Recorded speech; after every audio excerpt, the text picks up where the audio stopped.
ഏറ്റവും പ്രധാനപ്പെട്ട ദിക്കുകളിൽ ഒന്ന് കന്നിമൂലയാണ്. ഇവിടെ കിണർ വന്നാൽ അത് വെള്ളത്തിന്റെ ഇതാവും, ബോർവെൽ വന്നാലും അത് വെള്ളത്തിന്റെ ഇതാവും. അതുപോലെ തന്നെ സെപ്റ്റിക് ടാങ്ക്, വേസ്റ്റ് വാട്ടറിന്റെ കുഴി, മഴക്കുഴി, ഇതൊക്കെ വെള്ളത്തിന്റെ എനർജിയാണ് നമുക്കിവിടെ തരുന്നത്. അപ്പോൾ ഇത്തരത്തിലുള്ള കാര്യങ്ങൾ പാടില്ല. ഇതൊക്കെ സംഭവിച്ചു കഴിഞ്ഞാൽ ഈ എർത്ത് എനർജി ഇവിടെ സ്വാഭാവികമായും വീക്ക് ആവുകയാണ് ചെയ്യുന്നത്. ഒരു വീടിനെ സംബന്ധിച്ചിടത്തോളം ഏറ്റവും പ്രധാനപ്പെട്ട ദിക്കുകളിൽ ഒന്ന് ആ വീടിന്റെ കന്നിമൂലയാണ്.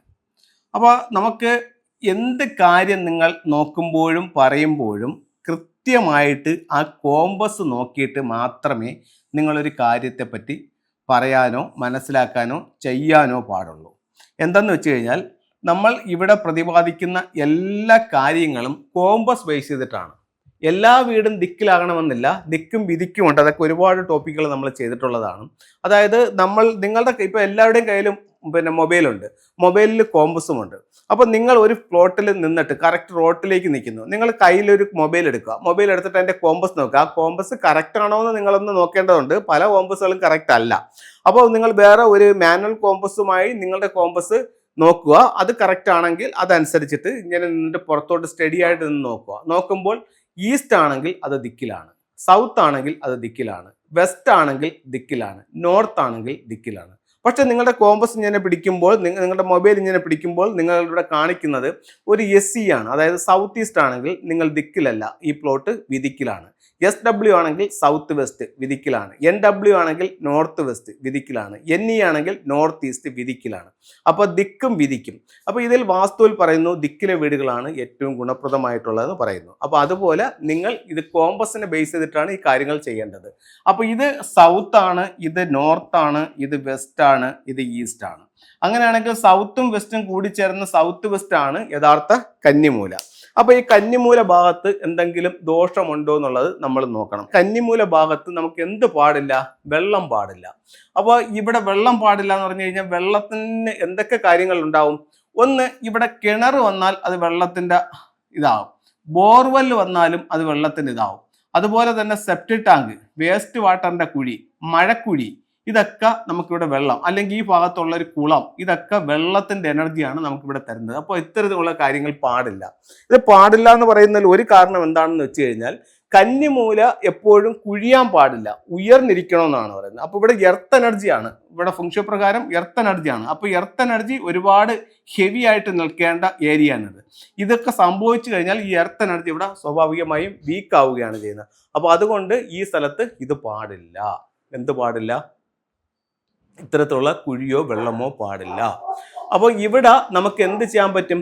ഇവിടെ നമുക്ക് നല്ല ബ്രൈറ്റ് ലൈറ്റുകൾ കൊടുക്കാം, നല്ല പെബിൾസ് കൊടുക്കാം, നല്ല രണ്ട് ഉരുളം പാറക്കല്ല്, ഇത്തരത്തിലുള്ള ഇപ്പൊ നമുക്ക് വാങ്ങിക്കാൻ കിട്ടും. ഇത്തരത്തിലുള്ള നല്ല ഉരുളം കല്ലുകൾ ഈ സൗത്ത് വെസ്റ്റ് കോർണറിൽ വെക്കുന്നത് നല്ലൊരു എർത്ത് എനർജിയാണ്. ഫംഗ്ഷൻ പ്രകാരം അതിനെ ഒത്തിരി സപ്പോർട്ട് ചെയ്യും.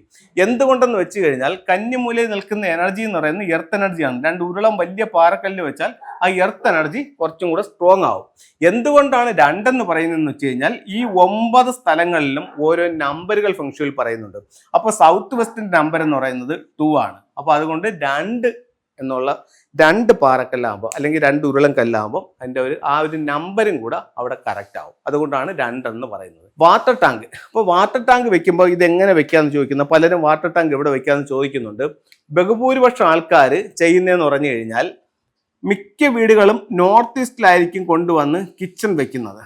അപ്പോൾ നോർത്ത് ഈസ്റ്റിൽ കിച്ചൺ വെക്കുമ്പോൾ സ്വാഭാവികമായി ആ കോർണറിൽ ഇവിടെ ഒരു ചിമ്മിനി ഉണ്ടായിരിക്കും. അപ്പോൾ ഈ ബിൽഡിങ്ങിൽ ഏറ്റവും ഉയർന്നു നിൽക്കുന്ന സ്ഥലം ഇവിടെയാണ്. ഇവിടെ കൊണ്ടുപോയി വെള്ളം വയ്ക്കും. ഇവിടെ വെള്ളം വയ്ക്കാൻ അവർ മനസ്സിൽ കൊണ്ട് സ്വയം കരുതുന്ന മറ്റൊരു കാര്യമുണ്ട്. നോർത്ത് ഈസ്റ്റ് ഇവിടെ താഴെ ഇവിടെയാണല്ലോ കിണർ വരുന്നത്. അപ്പോൾ വെള്ളത്തിന്റെ സ്ഥാനം എവിടെയാണ്? വടക്ക് കിഴക്കാണ്. അപ്പോൾ എന്തുകൊണ്ട് ഇവിടെ വെച്ചുകൂടാന്നുള്ളതാണ്. ഈ വെള്ളത്തിന്റെ സ്ഥാനം ഇവിടെ ഗ്രൗണ്ടിൽ ഇവിടെ വെക്കാം. അതേസമയം വീടിന്റെ മുകളിലേക്ക് വരുമ്പോൾ നോർത്ത് ഈസ്റ്റിൽ വെള്ളം കൊണ്ടുവച്ച് അവിടെ വെയിറ്റ് കയറ്റാൻ പാടില്ല. അത് എവിടെ കൊണ്ടുപോകാം? അത് നേരെ കന്നിയിൽ കൊണ്ടുപോകാം. അപ്പൊ കന്നിയിൽ വെള്ളം വെക്കാം. എങ്ങനെ വെക്കാം? സൗത്ത് വെസ്റ്റ് കോർണറിൽ നിന്നും നോർത്ത് ഈസ്റ്റ് കോർണറിലേക്ക് ഒരു ചരട് വലിക്കുമ്പോൾ ഈ ചരടിൽ കയറാത്ത രീതിയിൽ ഇവിടെയോ നമുക്ക് എന്ത് ചെയ്യാം? വാട്ടർ ടാങ്ക് വെക്കാം. അപ്പൊ കന്നിയിൽ വെള്ളം വെക്കാം, പക്ഷെ അത് വെയിറ്റ് കയറി ഉയർന്നിരിക്കത്തക്ക രീതിയിൽ അതിന്റെ മുകളിൽ വെക്കാം, ഗ്രൗണ്ടിൽ പാടില്ല. അപ്പൊ ഇത്തരം കാര്യങ്ങൾ കന്നിമൂലയിൽ ഒന്ന് ശ്രദ്ധിക്കണം. ഇനി നമുക്ക് ഫെങ്ഷുയുടെ ചില ടൂളുകളിലേക്ക് പോവാം. ഇപ്പോൾ ഫംഗ്ഷനിൽ വളരെ സിമ്പിളായിട്ട് ഒരു വീടിൻ്റെ വാസ്തുദോഷങ്ങൾക്ക് പരിഹരിക്കാനായിട്ട് 4 സ്വർഗീയ മൃഗങ്ങളാൽ ഒരു വീടിനെ സംരക്ഷിക്കപ്പെടുമെന്ന് പറയുന്നുണ്ട്. ഒന്ന്, ഒരു വൈറ്റ് ടൈഗർ. വൈറ്റ് ടൈഗർ എവിടെ വെക്കാം? നിങ്ങളുടെ ലിവിംഗ് റൂമിൻ്റെ വെസ്റ്റിൽ വെക്കാം. ലിവിംഗ് റൂമിൻ്റെ വെസ്റ്റിൽ ഈ രീതിയിൽ വൈറ്റ് ടൈഗറിനെ പ്ലേസ് ചെയ്യാം. അതെങ്ങനെ ചെയ്യാം? ഗ്രൗണ്ടിൽ നിന്നിട്ട് ഒരു 7 അടിയോ 8 അടിയോ ഹൈറ്റിൽ ചെയ്യാം. അതിൻ്റെ നേരെ ഓപ്പോസിറ്റ് ആയിട്ട് നമുക്കൊരു ഗ്രീൻ ഡ്രാഗൺ വെക്കാം. ഗ്രീൻ ഡ്രാഗൺ എവിടെ വരും? അപ്പോഴേ ഈസ്റ്റിൽ വരും. അപ്പം ഇതുവരെ വെച്ചതിൽ നിന്നും ഉയർത്തി വേണം ഗ്രീൻ ഡ്രാഗൺ വെക്കാൻ. അടുത്തത് സൗത്തിൽ നമുക്ക് ഫീനിക്സ് ബേർഡ് വെക്കാം. അപ്പോൾ വൈറ്റ് ടൈഗർ നമ്മളൊരു 8 അടിയാണ് ഹൈറ്റിൽ വെച്ചാക്കുന്നതെങ്കിൽ ഫീനിക്സ് ബേർഡും അതേപോലെ ഒരു 8 അടി ഹൈറ്റിൽ സൗത്തിൽ വെക്കാം. അത് കഴിഞ്ഞിട്ട് അതിൻ്റെ നേരെ ഓപ്പോസിറ്റ് നോർത്തിൽ എന്ത് വെക്കാം? ടോർട്ടോയ്സ് വെക്കാം, ടർട്ടിൽ വെക്കാം, നോർത്തിൽ വെക്കാം. അപ്പം ഈസ്റ്റിൽ ഗ്രീൻ ഡ്രാഗൺ, വെസ്റ്റിൽ വൈറ്റ് ടൈഗർ, സൗത്തിൽ ഫീനിക്സ്, നോർത്തിൽ ടോർട്ടോയ്സ്. അതിൽ ഡ്രാഗൺ മാത്രം അല്പം ഉയർന്നിരിക്കണം. അപ്പോൾ ഈ 4 അനിമൽ 4 ദിക്കുകളെ സംരക്ഷിക്കുമെന്നാണ് ഫെങ്ഷുയിൽ പറയുന്നത്. ഇനി ശ്രീബുദ്ധൻ എന്ന് പറഞ്ഞാൽ ഒരു വീട്ടിനെ സംബന്ധിച്ച് അതിപ്പോൾ നമുക്ക് എല്ലാ പുതിയ വീടുകളിൽ എവിടെ ചെന്നാലും ഒരു ശ്രീബുദ്ധൻ്റെ സ്റ്റാച്ചു കാണുന്നുണ്ട്. അതുപോലെ തന്നെ അല്ലെങ്കിൽ ഒരു പിക്ചർ എങ്കിലും കാണുന്നുണ്ട്. അപ്പോൾ ശ്രീബുദ്ധനെ വീട്ടിൽ വെക്കാൻ കൊള്ളാമോ എന്ന് ചോദിച്ചാൽ ഉറപ്പായിട്ടും നല്ലതാണ്. ശ്രീബുദ്ധൻ എപ്പോഴും ഒരു ശാന്തിയുടെയും ഒരു സമാധാനത്തിൻ്റെയും ഇതായിട്ട് നിൽക്കുന്നുണ്ട്. അപ്പോൾ അതുകൊണ്ട് ഇത് നമുക്ക് സ്വീകരണ മുറിയിൽ വെക്കാം. അതുപോലെ ഇത് ഏത് ഡയറക്ഷനിലാണ് ഏറ്റവും നല്ലതെന്ന് പറഞ്ഞു കഴിഞ്ഞാൽ ഏതൊരു വീടിൻ്റെയും വടക്ക് പടിഞ്ഞാറ് എന്ന് പറയുന്ന നോർത്ത് വെസ്റ്റ് കോർണറിലാണ് ശ്രീബുദ്ധൻ്റെ സ്റ്റാച്ചു ഏറ്റവും നല്ലതായിട്ട് ഫെങ്ഷുയിൽ പറയുന്നത്. ഇതൊരു ക്വാൻ കിങ് എന്ന് പറയുന്ന ഒരു സ്റ്റാച്ചു ആണ്. ഇത് മെയിൻ ഡോറിലോട്ട് ഇതിനെ നമുക്ക് ഫോക്കസ് ചെയ്യാം. നിങ്ങളുടെ മെയിൻ ഡോർ ഏത് ഡയറക്ഷനിലോട്ടോ ആയിക്കോട്ടെ ആ മെയിൻ ഡോറിലേക്ക് ക്വാൻ കിങ്ങിനെ വെക്കാം. അല്ലെങ്കിൽ ഇതിൻ്റെ ഒരു ഡയറക്ഷൻ എന്ന് പറയുന്നത് നോർത്ത് വെസ്റ്റ് കോർണറിലും നമുക്ക് ക്വാൻ കിങ്ങിനെ വെക്കാവുന്നതാണ്. അപ്പോൾ എല്ലാവർക്കും എല്ലാ ഐശ്വര്യങ്ങളും ഉണ്ടാകട്ടെ എന്ന് പ്രാർത്ഥിച്ചുകൊണ്ട് നിർത്തുന്നു. നന്ദി, നമസ്തേ.